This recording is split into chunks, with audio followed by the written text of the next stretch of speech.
আসসালামু আলাইকুম।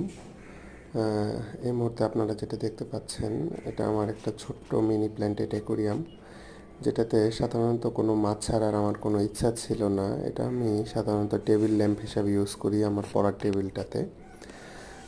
তো হঠাৎ করে আজকে যখন বাইরে গেছি, বাইরে যেয়ে দেখি যখন আমার বাহিরের যে ট্যাঙ্কটা আছে সেখানে একটা প্লাটি দেখতে পাই, একদম ফুলে ফেঁপে আছে, যেটা কিছুদিনের মধ্যে হয়তো বাচ্চা ছাড়বে। দেখে আর লোভ সামলাতে না পেরে কাছে নিয়ে আসলাম। এটা আজকে এখনই কেবলমাত্র ছাড়া হলো, হয়তো কয়েকদিনের মধ্যেই এর মধ্যে থেকে বাচ্চাগুলো আমরা পেয়ে যাব। দেখতে খুব সুন্দর লাগতেছে।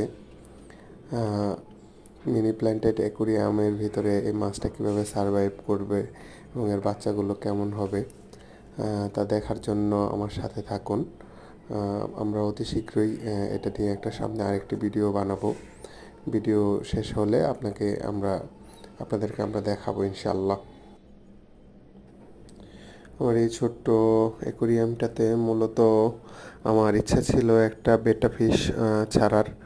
তো আমি অনেক দিন ধরে একটা বেটা ফিশ খুঁজতেছি, কিন্তু এটা একটা রুরাল এরিয়া হয়, আমি মার্কেট থেকে সেটা কিনতে পাচ্ছি না। হয়তো কিছুদিনের মধ্যে বেটা ফিশ পেয়ে যাব।